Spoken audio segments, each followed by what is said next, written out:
Welcome to today's webinar, From College to Career, a webinar especially for parents and families of sophomores and juniors, sponsored by the Hiatt Career Center here at Brandeis.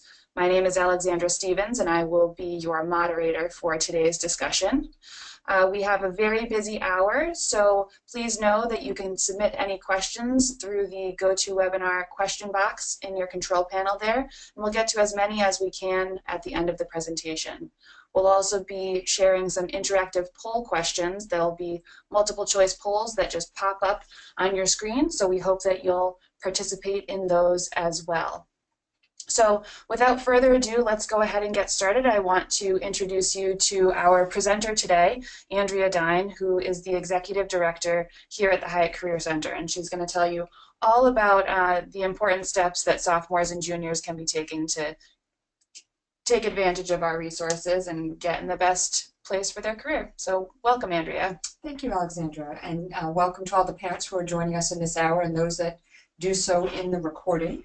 Again, my name is Andrea Dine. I'm the Executive Director here at the Hiatt Career Center. I've been at Brandeis in the Career Center for approximately 8 years. I think I'm going on 9. I think time flies as much as I'm sure as you're looking at your sophomore and junior student and thinking the same about how time flies so quickly. For today, the scope of the things we'll be discussing is, at first we'll put the context of what a contemporary career center does today.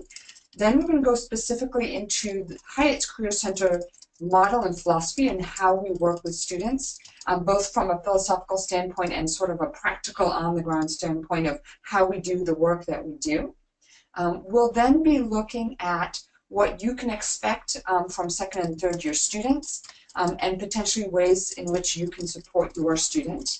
And then we'll also look forward as, for those of you that are sophomores, you can look forward perhaps to junior year, and certainly for parents of juniors, look forward to senior year, just so you have an idea of timeline and scope about sort of where your student is now and what they have to look forward to over time. And with that, since there's all kinds of mythology about when people make career decision making, we're going to go ahead and launch our first poll question. And then that is, at what age did you know what career you wanted to do or wanted to pursue for the rest of your life? So we'll give you a couple moments to answer that. So that is up on your screen right now. At what age did you know what career you wanted to have for the rest of your life? Very, very final here. So was it under 18, 18 to 21? Are you still working on it, as many of us are? Let us know, and then we will share the results with all of you. If you've attended one of our webinars before, you know this is a favorite question that we like to ask of parents, and really of anyone, including our alums. I'll give you a couple more seconds just to weigh in, and then share the results with all of you in aggregate. All right, Andrea, so it looks like about 18% knew before they were even 18. That's Wow. very, very impressive. About a quarter during the college years, 18 to 21. About a third in those years following college, 22 to 39. 20% honest folks out there still working on it. Fair enough. Sometimes I don't know what any of us have in store professionally. Sometimes our professional paths can take a circuitous route. So thank you for responding to that. And I wanted to ask that, I always ask that question, the reason that it's a favorite, as Alexandra mentioned, is that careers change dramatically. So there are careers that exist today that did not exist when I graduated college myself, and certainly your students will be potentially entering career fields that do not exist today as the workforce changes dramatically and the needs of the workforce change dramatically. So really, when we're thinking about professionalism and career-based skills, we're really looking at that over a longer time period than just a student's 4 years at Brandeis. And one of the distinctive factors about our Career Center is that we truly offer career services for life. And actually, Alexandra, who's with us today, really champions the alumni career programming and services so that we can serve alumni throughout their professional careers and their different needs. The other piece that I want to put on the table that may be different if you attended college to today is that the landscape of employment has changed. So I already mentioned that roles exist today that didn't exist before, but also the ways in which employers recruit students for positions is very different. So even just looking back to the 90s, which doesn't, in some ways, for me at least, feel that long ago, things were very paper-based. That's an actual picture that you see from 1993 in the Hiatt Career Center. There were binders and bulletin boards, and larger companies recruited to campus and scooped up swaths of students. And that just really isn't how the workforce works today. Right now, employers and organizations are looking for college grads who have developed particular skills that are related to their field. They're looking to find those students, source those students in a myriad of ways. So certainly one of them is with our Career Center, and we have pieces we'll talk about later in the presentation about how we then aggregate and build partnerships with employers and aggregate jobs and internships postings for students. But again, a company doesn't have to do that necessarily. They can post a position on the internet and see what they get. That isn't always the most strategic way for them to do that if they're looking for top talent, but they have that ability, whereas before they did not. The other piece is that where employers are hiring has changed. So whereas the job market was dominated previously by very large employers, think of your Procter & Gamble's and AT&T's, now the employment market is dominated by medium to small organizations, and they have to be kind of lean and mean in how they do their recruiting and hiring for the talent they're seeking, because they don't have the large structures of HR staffs and sort of armies of recruiters to go out there. So they approach the search and hiring very differently than they did years ago. And we know that folks will move from position to position throughout their career. So to that end, I have another poll question for you. So next poll up on your screen, how many jobs have you held so far in your career? 1 to 4, 5 to 9, 30 or more, God bless you. We'd love to get your quick thoughts on this, and then we'll share hopefully some fun results. So I'll give you a couple more seconds just to weigh in on how many jobs you've held so far in your career. Yeah, and I was thinking when I was calculating my count, I was already up to 5 to 9, I think, before I graduated college. All right, I'm going to go ahead and close the poll and share the results. You got to have a quick click of the mouse if you want to participate in these polls, because we have a lot to cover. So more than half have held 1 to 4 jobs, just over a third 5 to 9, and then 1 out of 10 of our listeners really in the 10 to 19. Wow. And this is interesting because as we look at these numbers, the reality for your student is likely to be the reverse. Maybe I exaggerated with 20, 29, or 30 and more, but that likelihood of someone doing far more multiple jobs, the average number of career changes, this is recent data out of the Bureau of Labor and Statistics, is talking about that 5 to 9 almost career changes. And that's not counting all the jobs and roles someone will have. And so as our Career Center, as I mentioned before, serves folks for life, we want to think holistically and longitudinally about how to help our students and alumni develop the skills they will need for a lifetime.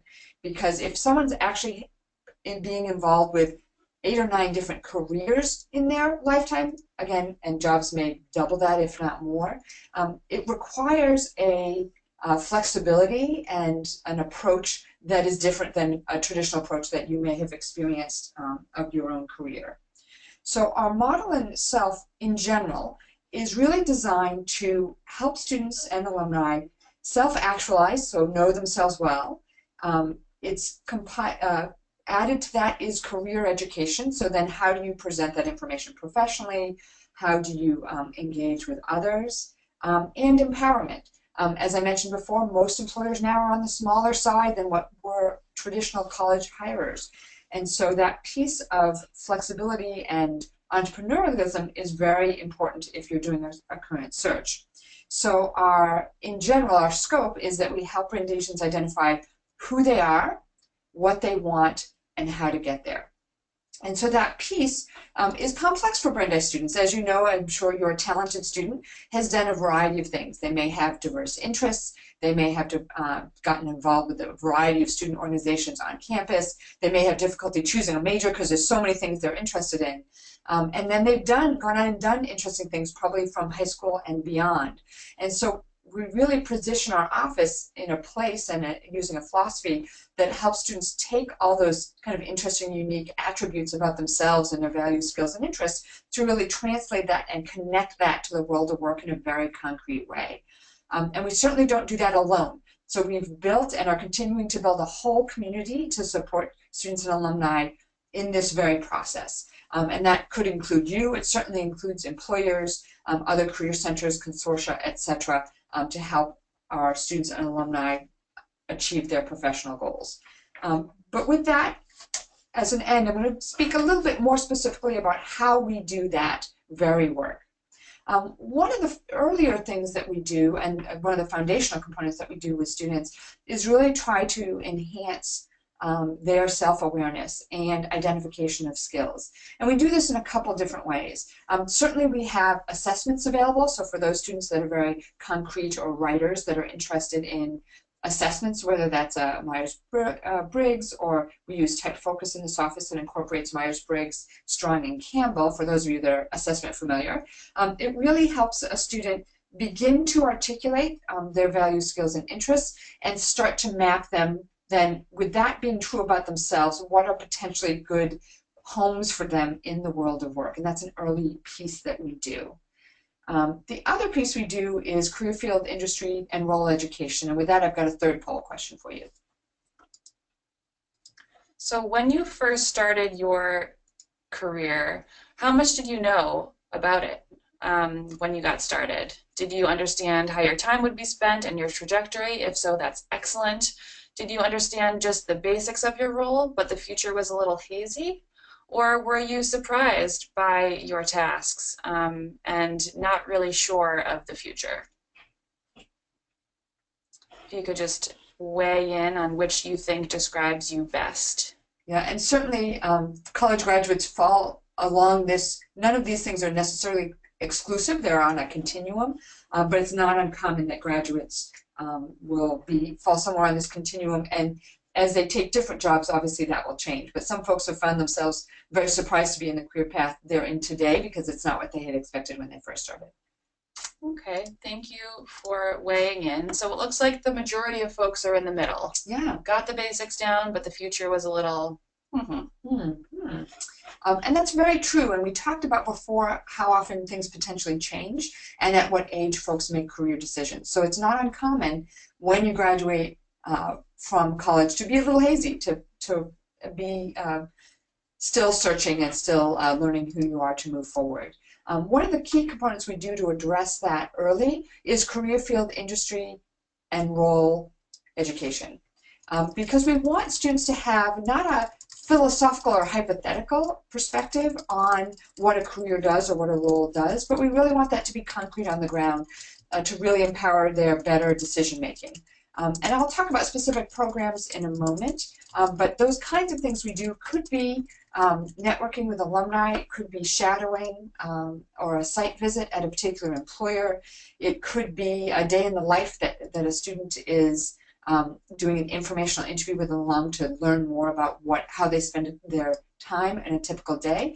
It also could be a much larger scale event where they're speaking to a variety of alums, for example, or parents or employers that are working in the same career field or industry but have different roles. And so we really work with students early and have opportunities early for them to start having a deeper understanding about the world of work, because we know as students transition from high school to college that often their view of the world of work is very limited based on what their parents may do for a living or family and friends or what they've seen on TV. And so a student may not realize, may not even know about a career path that might be an excellent match for them until they do some research and education around that particular piece.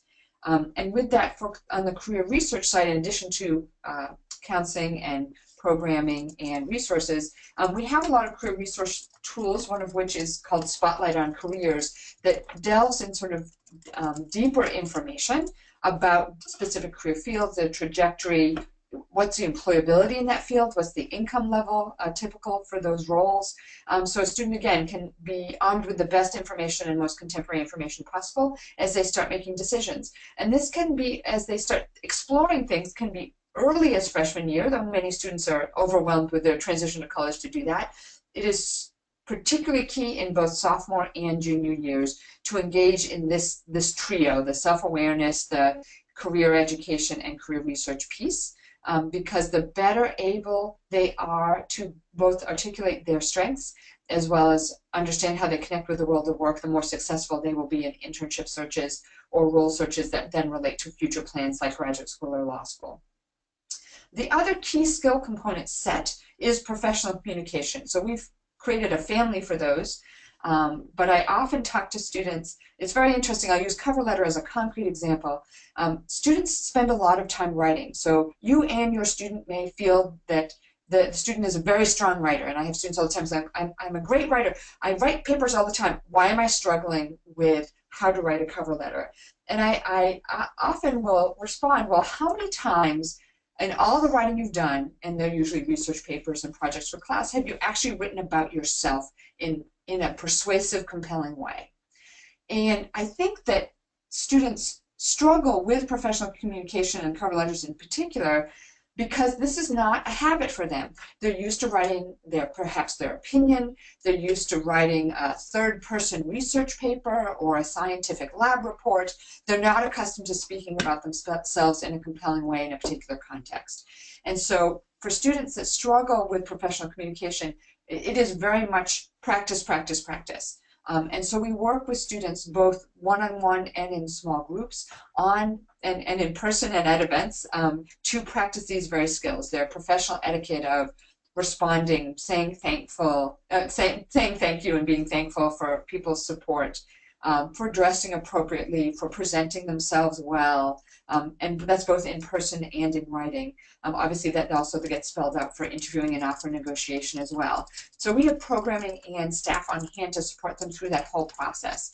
And these are important skills no matter whether your student is longer term or after graduation going into employment or going into graduate school or law school. These will be key life skills that they're developing. And the other piece of it, as I talked about the employment world changing so quickly, job and internship search strategy is another component that we teach students about, again, both one-on-one and in workshops, because it's overwhelming. I often talk about when you're doing a search, narrowing it down and having a strategy is very helpful. So if I draw a parallel to asking for a book in a library, you can go into a library, you can walk into Brandeis library and go to the reference desk and ask for a book. Well, that's a gargantuan and overwhelming process and question because there are thousands and thousands of books in the Brandeis Library. But as you connect to a strategy and narrow down your focus on what it is you're actually looking for, then the questions are much easier to answer. And it's easier to conduct a search because, as we know, the internet has a vast amount of information. Not all of it is quality information or vetted information. And so we really work with students both on putting that information together as well as having a strategy to manage the plethora of information they have in a helpful way to allow them to achieve their goals. And here are some of the ways I promised to mention specifics. So here are some of the ways we go about doing that. One of them, I'll talk about the events first, and then I'll go into the specifics of some of the more targeted and specialized resources. But we have a variety of things. Actually, our next industry night is coming up, which is focused on biotech and scientific research. But we have industry nights throughout the year, and employers come throughout the year to really talk about we don't bring them on the pretense of they have to be hiring a student, but they have to be coming to speak about their career field, role in industry, and educate students about the areas of their work and the work in which they find themselves today and in the future. And that way, students can really engage sort of, again, that practical on-the-ground learning and understanding about what the world of work really is and what roles or titles actually mean. And so we do that. I mentioned industry nights. Again, we have biotech coming up, but we also have employer spotlights, which are employer tables that we have located throughout campus. Then we also have career fairs as well, several of which will take place over winter break for folks while they're home. So we have winter break career fairs in DC, New York, and Boston. We also engage with networking and skill development. For many students, sophomores and juniors in particular, or folks that are more introverted, networking can be a terrifying thing. I wasn't going to use terrifying, but I actually think that's a more accurate term. I was going to say scary. But for them, that kind of reaching out to a stranger is for asking for something is can be a very uncomfortable process, particularly for those that are on the shyer scale. And so we have an avenue called Wisdom Wanted that's actually open for ads right now, where a student can essentially write an ad to alumni about what it is they'd like to learn.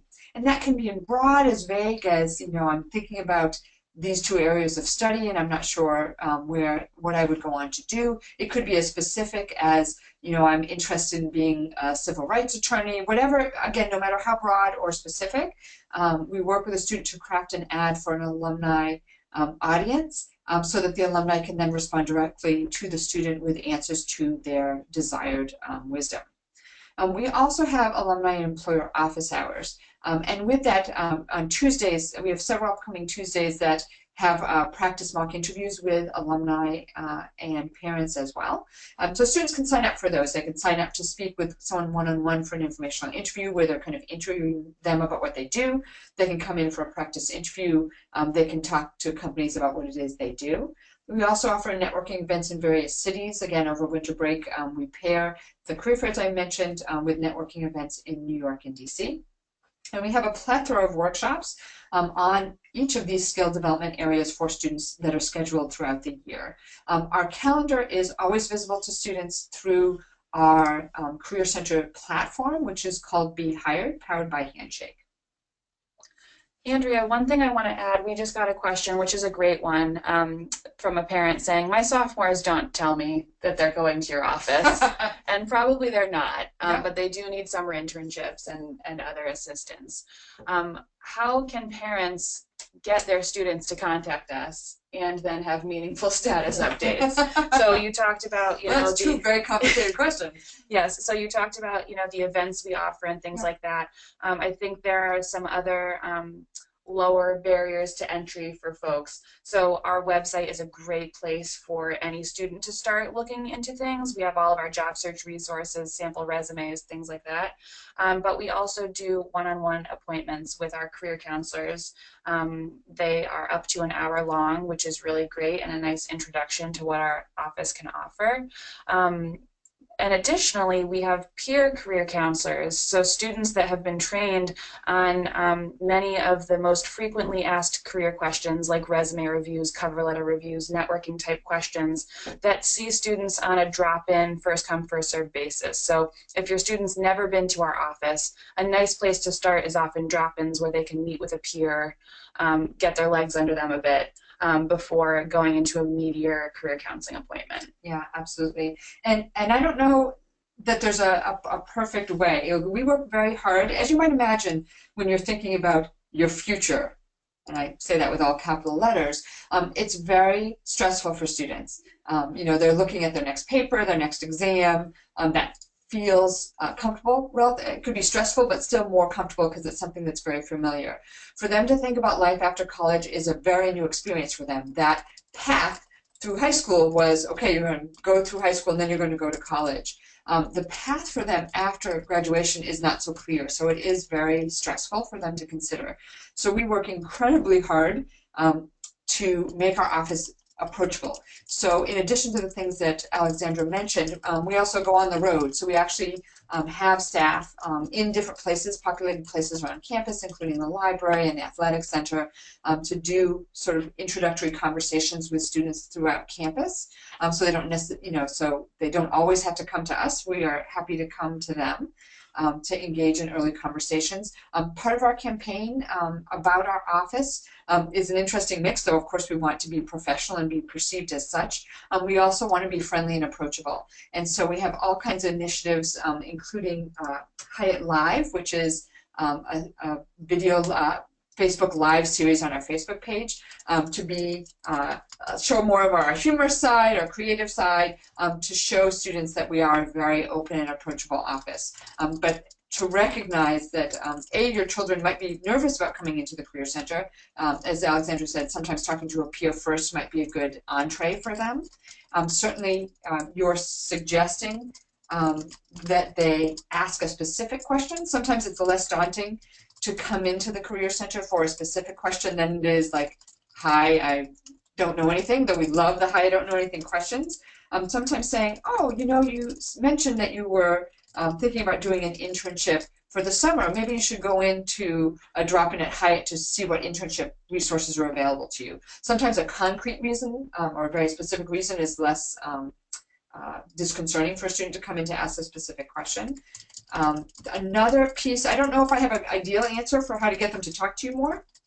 I think there's a balance between asking questions of your student and directing your student. So I think if you can, as best you can, I know it's stressful for you as well, to be in that open mode of, you know, I'm here to listen if there's something you'd like to talk about your summer internship search, or I am happy to connect you to resources if in fact you have some good ideas of people that might be resources. I think that opening listening piece. I think the other piece where parents can be particularly helpful is in addressing sort of what's a very Brandeisian characteristic of students not recognizing their own skills and strengths. And that's something we work with students extensively on.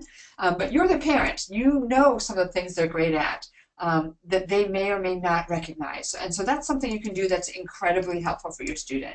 Not to necessarily tell them what they should be doing, but to point out the attributes or things that they value that they may not recognize in themselves is a very powerful support of your student. Because you could say, you know, I know you're, you know, a very creative problem solver, or I've seen your writing and your writing is really strong, or your research is really strong, whatever it is that you know about your student. I think helping students realize their own strengths is something where you could be powerful, if not more powerful than we are, because you know your students so well. Here are some things. Many sophomores and juniors are looking for internships. And I try not to pressure the first years on the internship side because they're getting their feet under them. But as sophomores and juniors think about internships, I want to share both internship resources and sort of the structure of internships. Just as there are entry-level jobs and more advanced middle management and then senior management roles, internships can often follow the same structure depending on the organization. There will be both entry-level internships and more advanced internships. And as you might imagine, it's the amount of experience a student has had, whether that's extracurricularly, academically, or other work experiences, that will determine what might make a better target for them, an entry-level or a more advanced internship.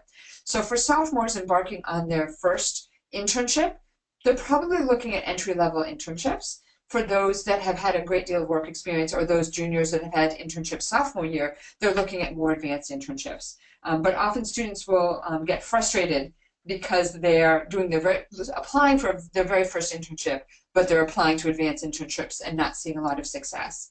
Some of the characteristics you can look for in an internship posting to determine whether it's entry-level or advanced is the specific skills the employer might list that are correlated with advanced courses they have not yet taken, or specific skill levels in whether it's software platforms or processes or procedures they're not yet familiar with. Those are signs that they might be reaching for an advanced internship that might be great for them junior year or during senior year, but might be they're too early in their experience to be a very strong candidate for. Postings, we have literally tens of thousands of jobs and internship postings on our platform, which is called Be Hired. What's nice about that platform is very much like if you're on a social media platform, whether that be professional like LinkedIn or social like Facebook, you know that if you conduct a search or you do other things, your information that goes to your screen gets customized to you. And Be Hired works on that same type of software platform. And so as a student is doing a job search, perhaps they're searching for a paid internship in Chicago, for example, then Be Hired will start pushing that and raising up that information higher on their site when they log in, so they're seeing the opportunities that are most appropriate to them on that platform. We also have the Brandeis Internship Exchange, and that's very much like a Yelp for internships. Students that have interned in the past will share really honestly what their experience was like, what kind of supervision did they receive, what skills did they learn, and how did they obtain that internship, and potentially offer, though they don't have to, they may offer to coach other students through that process. And so that students can access that directly. We also have a specialized resource called Spotlight on Careers that actually provides resources by industry. So again, Be Hired or Brandeis Internship Exchange are a scope type platform where they cover everything. Spotlight on Careers breaks up the world of work by industry and actually then has specific sites appropriate for publishing or museums or finance or whatever that field might be, as well as other information to empower them in their search. We also are connected to 2 other consortia databases that, though our geographic scope on Be Hired is really quite good because it's a consortia in itself, we also have 2 other databases called the Liberal Arts Career Network, LACN for short, and the National Internship Consortia, which also has vetted internship opportunities by other career centers with whom we share this particular database. And so students really have tens of thousands of opportunities to choose from, and yet they're not limited to that. We also do customized training with students about how they might create their own internship if there's an organization or a particular issue area that they're passionate about. We'll help them pursue that. But those are some kind of practical on-the-ground resources. Here's some of the when pieces. So I've mentioned a little bit of this already as we talked about sort of the timeline. For sophomores in general, really now is the best time. Like they are not adjusting to college. They've been here a year. This is their 2nd year. It's really a great time for them to really identify their strengths, skills, values, and interests. That again is the foundation of all the work they will be doing and considering as they think about career development. Sophomores are also choosing their major. So that will happen before they become a junior. So that semester in which they are transitioning from sophomore to junior, and if they're, depending on when they started, will determine what semester that is, they will have to choose a major before they select their junior year courses. And so that process is something we certainly speak to students about as they want to discuss major as it relates to careers, and I'll show you some resources for that in a second. They're also doing that career exploration. Like, I want the students as young as possible to check out what's out there, even if what they think was their dream job, they discover they hate it and it was terrible and they never want to do that again. I'm like, great, I'm so glad you learned that sophomore year, not after you graduated. So that piece is important because, as you know, it's as important to know what you don't like as it is what you do.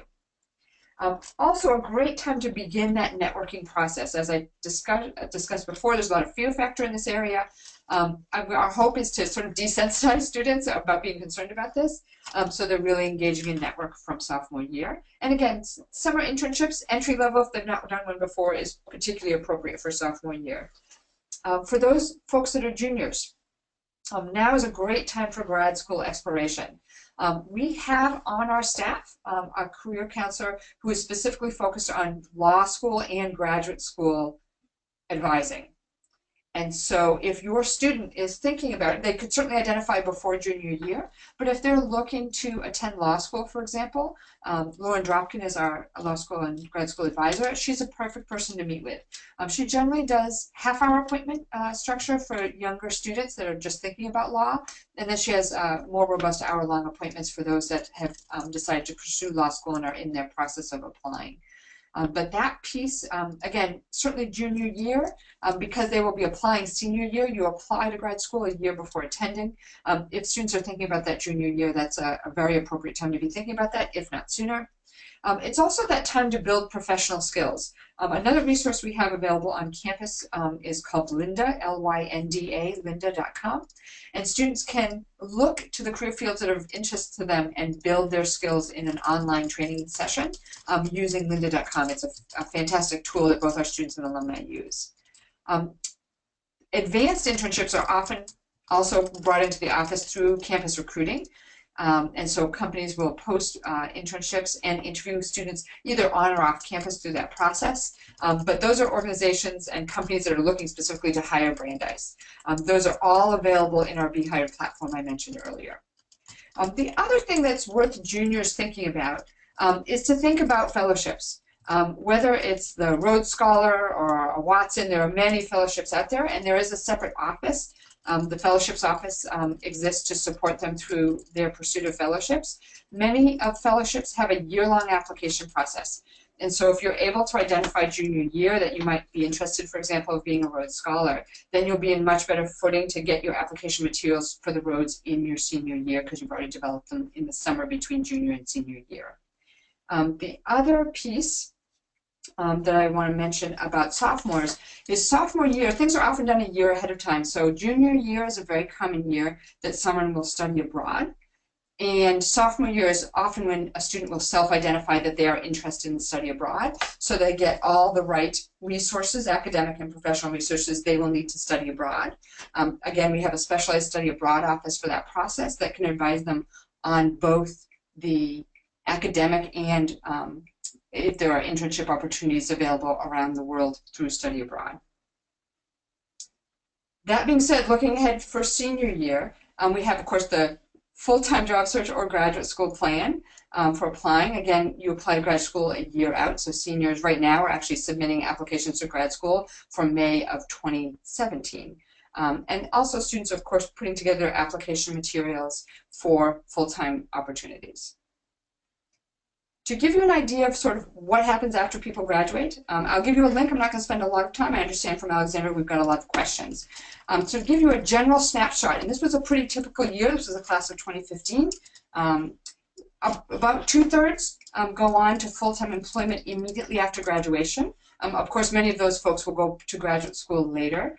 It's very common now someone will take 3 to 5 years off from school and work full-time before going back to graduate school, but we do have about 30% of students that go straight into grad school, and that's a very common number.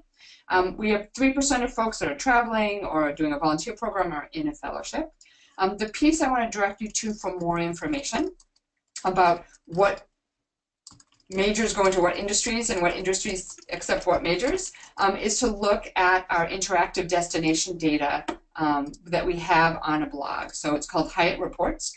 And I've just got a snapshot for you on the screen. I call it the spaghetti map. But you can look at any area of study and then click on that to see what industries folks who've had that area of study have entered immediately after graduation, or vice versa. You could look at a particular industry and then map that back to what majors went into that particular industry.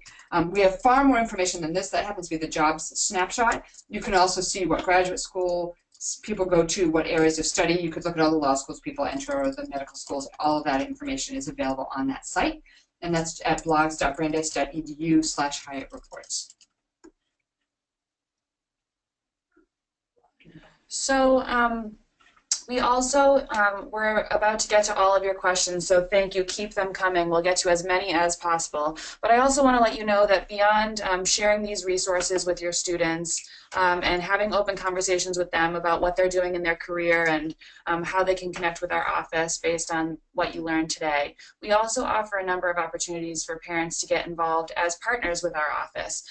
So any of our volunteer opportunities that we offer to our alumni are completely open to parents. Just last night we had a parent of a 2017 student conduct 4 mock interviews with students. So you'll get the link in the follow-up email to learn more about these opportunities, but please know we value you and your expertise and your industry experience. So if you are interested in getting involved, you'll have my contact information to learn more about that in the future. Great. And so as we head into questions, we got some questions ahead of time. So let me quick answer some of those. I think some of them I answered during the webinar, so I'll pass those. I think those folks should be set. I want to answer or address the issue of sort of paid versus unpaid internships. It's a complex scenario. Unfortunately, we're in an environment today that more and more internships are compensated, though that is not a universal scenario.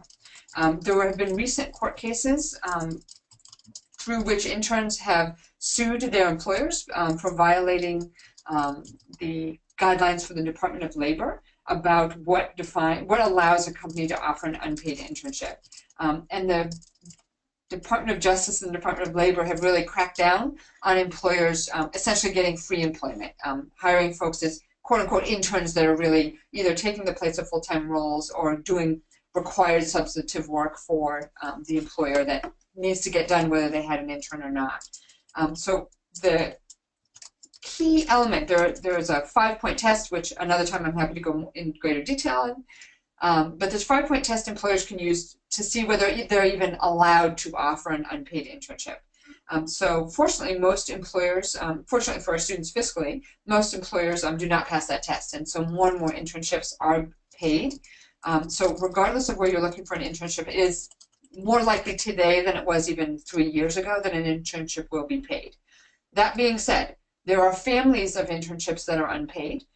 There are different guidelines, for example, for nonprofits to have unpaid opportunities versus for-profit companies.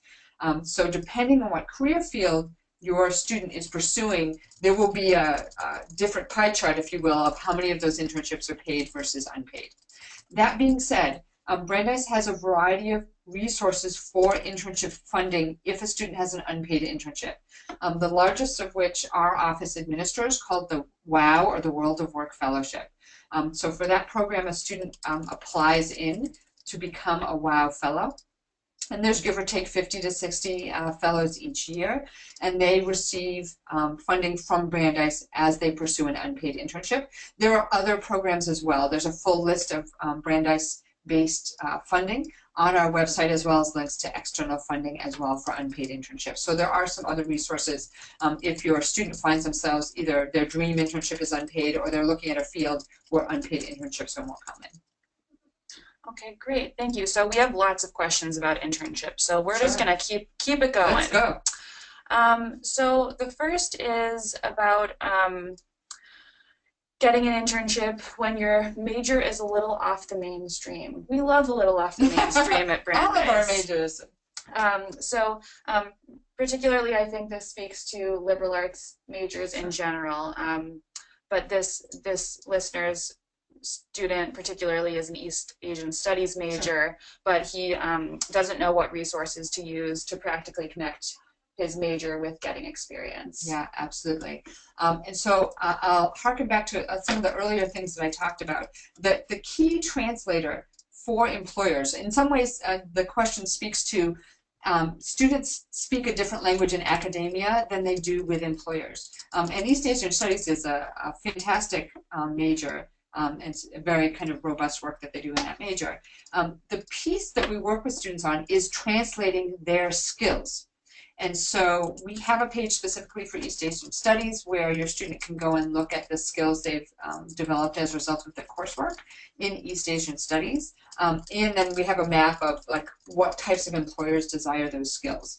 But whether it's a quirky major or not, or an unusual major or not, that is really the key to the door to internships.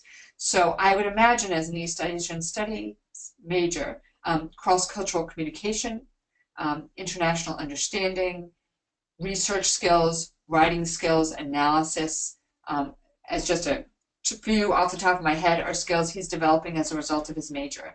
And so where we really work with students is what are those skills and attributes that they most want to apply in the world of work, and then who has those kinds of internships and roles where they can apply that information. It could be, for example, he's very interested in working on the China Initiative, or international trade, or cross-cultural exchange. And so that could be anything from a job internship with the State Department on international cultural exchange, or with a import-export businesses doing work in China, or doing an internship in China. So those kinds of things are the conversations that we have of taking not only area of study, but also skills and attributes the student has and really translating that into the world of work. Additionally, our counselors, when they work with students, really help them access resources to find what other Brandeis alumni have gone on to do. So the Brandeis Internship Exchange that Andrea had mentioned is searchable by major. So students can actually search their major and see what other students in their major have interned at, like actual companies, actual positions with real reviews, like yes, this was a great experience, or no, it stunk, don't do it. The other piece is LinkedIn. So LinkedIn is also searchable. You can view all Brandeis alumni in a specific major, go through their profiles and see what internships they've had, what positions they've gone on to hold, and what skills they've developed. And so really using our own resource and community as examples is a great place to start as well. So continuing on with internships, you talked about timing of actually when a student would intern, but when do you recommend they start that search? Yeah. So does the summer internship search really start in earnest in January? Are there different timelines by industry? What are your thoughts on when to start working on and looking for a summer internship? Yeah, I think, and I'm going to divide that question into two parts. I would say it's never too early to do the self-awareness piece and the developing the communication skills and strategies piece. So for any student, that starts as soon as possible. For the concrete, I'm now applying for jobs timeline, we actually have on our website timelines by field, but I'll give you a general swath snapshot. There are a few outliers that have unusually early recruiting. So for example, federal government jobs that require security clearance are generally recruit in the fall semester. Later in the fall semester, like November, December, is often when the most competitive finance and rotational program internships occur. So their recruiting is unusually early. For actually applying to internships, there may be some folks that always know they have an internship program that you can apply to early. So there's always some outliers by other fields. But we know for federal government requiring security clearance and finance that they are early recruiters. The vast majority of internship programs will recruit during the spring semester. So they're going into gear now of getting their kind of act together on the back end. We will start seeing the number of internship postings start to rise in, like the tide is rising, in December. They will start exploding in number when we hit February, March, April, May, and even June. And so spring semester is the busiest internship recruiting season, again, with the caveat that there are some organizations and fields that recruit earlier. Great. So this is a question about essentially a long distance job search. Sure. Is how I'm going to frame both of these questions. So the first is, because a large percent of juniors travel abroad in spring semester, how do you suggest working with employers about those summer internships when many employers are like, yeah, not ready to talk to you about that in December before you leave? Right. And certainly that the December before you leave isn't a bad approach. Certainly to introduce yourself to an employer before you go can be helpful, though not all employers are open to it. Our resources are online. The resources that Alexander was just describing in BICS and otherwise are online 24/7, so that part's very convenient. We also do Skype meetings and appointments with students about their internship search while they're away. So they have still full, and we dance with them about the time change depending on how dramatic it is. But we do that dance with students all the time so they can do Skype appointments with us as we advise them on their search. And we can use email to review materials, application materials, resumes, cover letters, etc. The other thing we do is we often ask employers, certainly those that work directly with our office, to allow students to Skype interviews. So we've had plenty of students in London or other places do Skype interviews with employers. We actually can set the employers up here on campus so that they have a video connection with the student to do video interviews.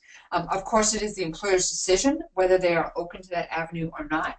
I like to think my employer relations team is fairly persuasive, though, and has been helpful in advocating on students' behalf with employers for employers to do that application process and interview process online so that students from abroad have the same access as the students here. Great, thank you.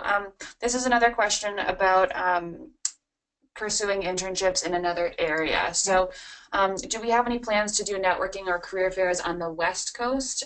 This person's student would like to return to working in California after college and has avoided career help because it seems that everything is based in Mass and New York. Sure. Sure, and numbers are overwhelming. I'm sure they find out in their classmates who are like, why, all these people are from the East Coast. As an East Coast school, that's not terribly shocking. However, we have a growing number of both students and alumni on the West Coast, LA, hubbed around LA and San Francisco.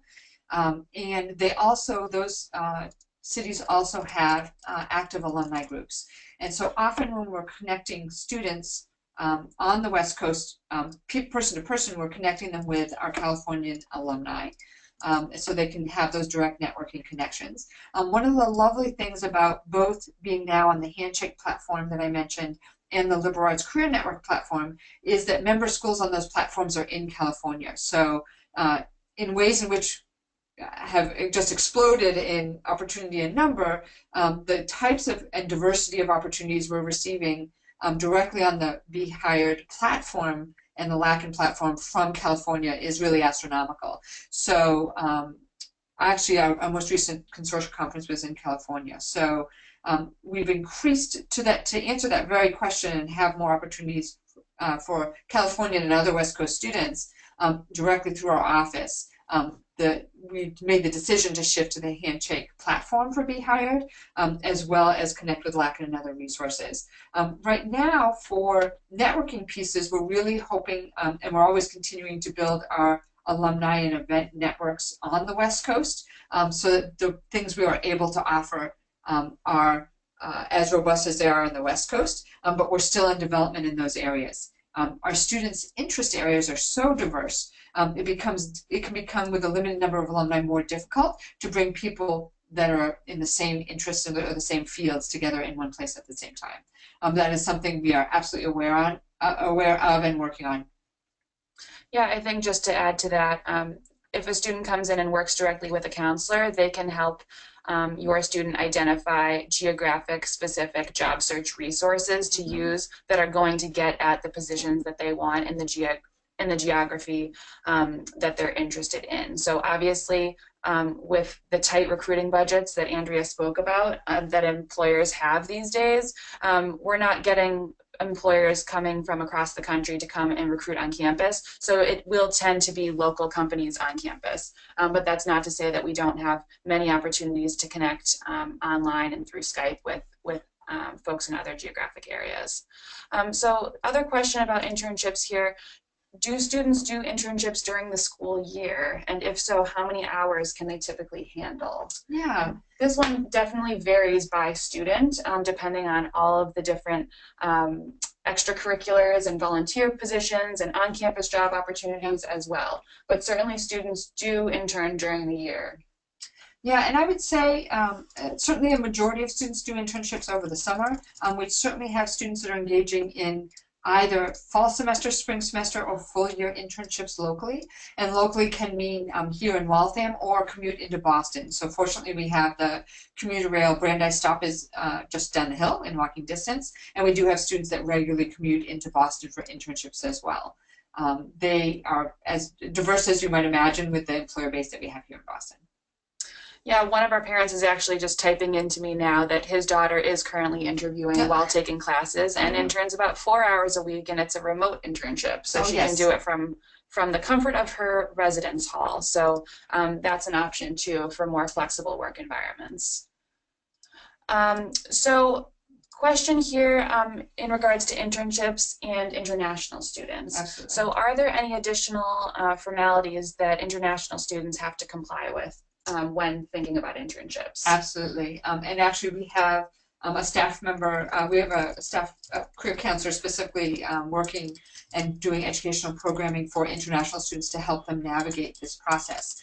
The federal law for international students to be able to do an internship in the United States is quite strict. And they need to coordinate particularly with the International Students and Scholars Office, the ISSO, before they do any internship. They need to receive permission from the U.S. federal government to pursue an internship. One of the guidelines that the federal government looks at most closely is that the internship is somehow related to their major. That is a requirement for international students that domestic students do not have to face. And so students will often consider majoring or multiple majoring accordingly so that the types of opportunities they would like to pursue are covered under that, that cover them for that requirement of being required a connection to their major. The other piece that's required of international students that's different is the government requires them to do a course concurrently with their internship. So at the same time, they need to do a course for credit. To allow students to do that, to facilitate that, Brandeis has a 1 credit and a 2 credit internship course offered during the summer so that international students can do an internship in the summer and do a course for credit at the same time. The course is offered virtually, so it does not have a geographic limitation for the students. So they can do an internship anywhere in the US and take that course online and fulfill that federal requirement. But for any student to take an internship, they must have it approved by and processed by ISSO before they are allowed to accept that position. Failing to do so actually puts their student visa in jeopardy. So there are quite serious repercussions for not adhering to those federal guidelines. So beyond internships, another parent is interested in learning more about the resources for non-U.S. residents for career search. So I want to mention, in addition to our lovely staff member, Sonia, who meets with international students for career development purposes, we also host a number of workshops specifically for international students out of our office on both the U.S. job and internship search and also searches in their home countries. So we really do want to present all of the opportunities available and give them the tools they need to pursue those. So we work very closely with the ISSO, as Andrea mentioned, to make sure that everyone understands the guidelines and is still able to explore under that. So another question here. You mentioned before that employers want students to have developed professional skills while in college. How does that work at a liberal arts school like Brandeis? It makes sense, obviously, for business majors when they are learning those. I don't know, it's a pro-business bias. Excel skills and whatnot, but have you found this to be a disadvantage? You know, you mentioned Linda as a great way to build skills, but could you speak to how employers value liberal arts students and the skills that they're making? Yeah, I thank you for asking that question. I'm thrilled to answer that question. What's interesting is all of the recent research about what employers are looking for in employees, the most recent of which is available online from the National Association of Colleges and Employers. The skills that employers most desire are exactly those skills that students develop as liberal arts majors. Written communication, oral communication, problem solving, etc., etc. So that's the good news. So employers are now pivoting a little bit about looking, when they start looking for professional skills, but those skills they're defining as professional skills are exactly those skills that liberal arts majors develop, which is fantastic news for us. And so now there's a whole pushback around how professional programs, undergraduate professional programs, are geared because they're not providing the skills that liberal arts programs are providing. So it'll be interesting as we watch over time that there probably will become a hybridization of both liberal arts and technical skills. As for today, again, fortunately, if we look at the top 10 skills employers desire, that's exactly what our liberal arts undergraduates are developing. Depending on the field your student is interested in, they may have other professional skills that would be appropriate for them to develop. So if they're going into finance, they should develop Excel skills. If they're going to graphic design, they want to probably look at Adobe platforms. If they're going to photography, they may want Photoshop, for example. So for those students that are interested in very specific skills, whether that's a software platform or a presentation mode, we have not only experts amongst the staff and faculty to draw on, but we also have resources like lynda.com where students can self-teach some of those resources. So for example, even our computer science majors that are learning programming, coding, they may not be learning certainly not learning every single language that's available that they might want to use. And so we have resources for them to be able to do that. Yeah, and of course, internships themselves, on-campus work-study positions, research positions in so many of the Brandeis labs and outside of that, those are all skill-building opportunities. And so students sometimes are hyper-focused on internships and don't see that the position that they're doing over the summer as a camp counselor can also count as great experience when they're looking at a job or internship. Absolutely. So that's something to remember as well. This is kind of a specific question about psychology internships specifically, but with HIPAA regulations, how could a psychology major get an internship that's not research-based? Oh, yeah. So actually, many of our students do, and Alexandra and I had both mentioned the Brandeis Internship Exchange before, so you'll be able to see what students have interned where. Obviously, HIPAA and the relatively recent, last year or so, reinterpretation of HIPAA and what it entails definitely impacted the internship market in health and health professions.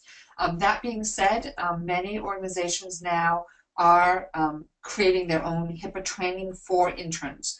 And so an intern will be hired, the group of interns will come in together, and sometimes this requires like a large setting like a hospital to actually coordinate internships across the entire organization, which was not the case before. They come in together to do multiple days of HIPAA training before their internship starts.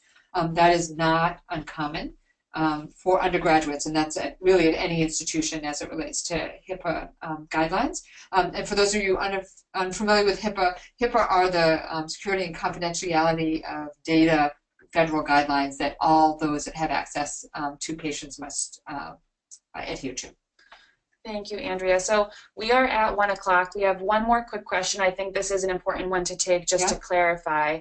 Do you have resources to help students find jobs on campus? If not, how can they find out about these on-campus jobs? Absolutely. So actually, on-campus jobs are managed through the Office of Student Financial Services because many of them are work-study, though certainly not all. And so all of those positions for on-campus jobs are posted with that office. Where we can help is helping students to prepare their application materials and put themselves in the best possible light for getting those positions. Also, really quick about any LSAT prep courses and things like that. So our pre-law advisor, Lauren Dropkin, who I mentioned before, though she does not lead a prep course, she regularly hosts free practice workshops with the organizations that host prep workshops. She actually has a program coming up that is a panel of students who have prepared and were successful with the LSAT to advise students about ways in which they could prepare, whether that's to take a course or otherwise, for the LSAT.